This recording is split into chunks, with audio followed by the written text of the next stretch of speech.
Hey, what's going on, guys? Welcome to the channel. My name is Jeff Bailey. I'm gonna maybe just do a little bit of a quicker video today. Had something kind of funny. I had actually spoken for this knife in the early reserve system on collector knives, and I had forgotten that I had done this one as well as the camp knife that we looked at previously. Well, I guess 2 videos ago. We looked at these abalones previously. But anyway, also this one they put the sticker on the bottom. But this is another 98. Thought we'd take a look at it. This is a 98 Amber Jig Bone. This one is not the camp knife. This is one of the other variants they did, which is the cattle knife. So we'll take a look at this one. Going off a suggestion someone made in my other, I can't remember if it was on the forum or another video, but if you need a tube opener and you have a another GEC knife, that actually works as a pretty nice little opener. So little trick there. We'll take a look at this guy. I actually don't have the cattle knife anymore. I just decided I was probably not going to carry that. It's too bad because it would have been nice to have that to compare here. But here we go. This is the cattle knife. Obvious first question is, well, what's the difference between a cattle knife and the camp knife? And best as I can tell, in this particular case, the cattle knife has got the same, just big, mean clip blade. Has the same secondary sheep's foot blade, but instead of having both a can opener and an awl, this knife just has the awl. So this is the knife in its entirety. Same length, same frame, same 98 frame. What I'd be most interested in looking at would be thickness, because I swear handling this feels thinner than the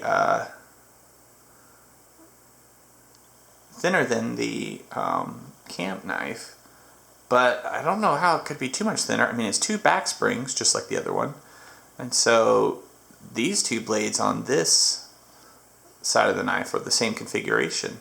Really the only difference is that there is not a can opener riding on this same back spring with the main blade. So that would go in right there. But it doesn't really look like there's enough space for the can opener there. So I wonder if, is it just slightly thinner? Is it my imagination? I don't know. I don't know. Memory makes me feel like this is thinner. So I wish I had that for sure for you guys, but I can't say for sure. But anyway, this knife, so this is a simply more simply decorated knife. This is the Tidioute line.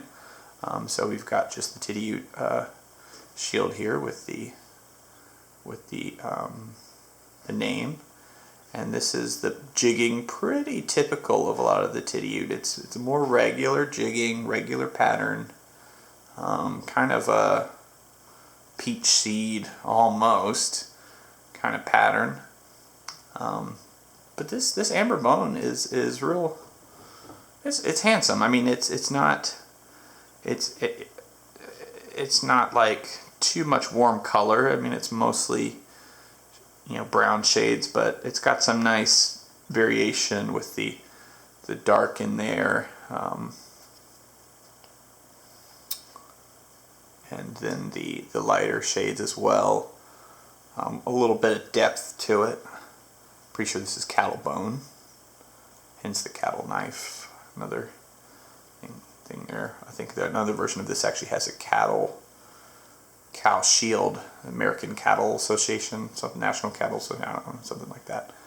But this one is not. So, and again, no long pull. It's just the straight nail nick, but same satin finish, same blade geometry. You see Tidioute cutlery, made in USA. Great Eastern Cutlery, Titusville, Pennsylvania. Really nice main satin blade. Pulls are about the same here. Nice and easy. Sheep's foot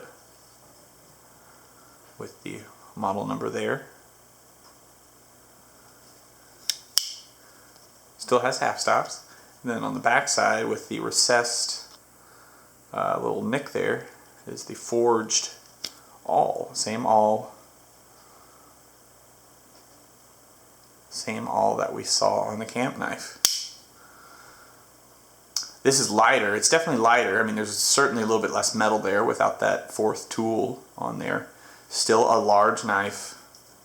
Here it is next to what I think is a 4.5 inch Ben Hogan. And I mean, you see it's clearly a little bit longer. I want to say this is a 4.75 inch knife, if memory serves.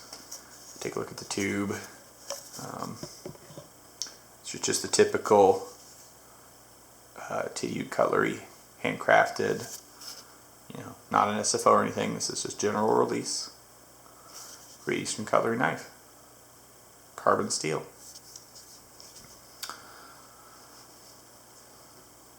So, there's your look. I don't have the Whittler coming at all. I just recently saw one on the forums that was in snakewood. Actually, it's very handsome. That would have been interesting to look at because that one, unlike these knives that have two springs on the back, it has a split spring design where there is two springs that actually come together on one end of the knife opposite the main blade for the two smaller blades in the Whittler to operate on. I think that's kind of cool. I've handled a few of those, never a Great Eastern yet. I'd like to get my hands on a couple that have come out that I don't have yet, but still a good fit and finish overall. Somehow I was less blown away maybe by this one than I was by the Charlie Campagna camp knife SFO that I had earlier. Just seemed like a little bit higher degree. I like the jigging more. I like the shield more. But still a great knife. I mean, still that's a nice strong snap, but easy to pull. By no means a nail breaker. And that's just a huge blade. I mean, this is a long blade on this guy too, but just the belly and the depth of that clip blade on there is really something. Anyway, thanks for checking it out. I doubt that I'm going to hold on to this guy either. It's such a big knife. I'm a pocket carrier, and this is just, even for jeans, for me, this is just, I mean, this knife doesn't get carried that much, but I'm just particularly fond of the covers. So I probably would let this one go on to someone else. Probably put this on Blade Forums a little bit later for sale. But these are still available today. You might find one on the secondary market like me, where I'm going to have to go below retail because they're still available at retail. But check them out. You can get this same knife in ebony covers. I think a red linen micarta. Don't quote me on it, but I'm pretty sure. Definitely ebony. And there may be another cover in there as well. I don't think they all have the Tidioute shield with the wording on there. I want to say some of those just have, what do they call, the hot dog shield on some of those. Yeah, this one, the shield. I think this shield is on some of those other ones. But again, I haven't had my hands on them. Don't quote me on it. But if you like this knife, go check it out from Great Eastern Cutlery's authorized retailers. Thanks for watching. See you next time.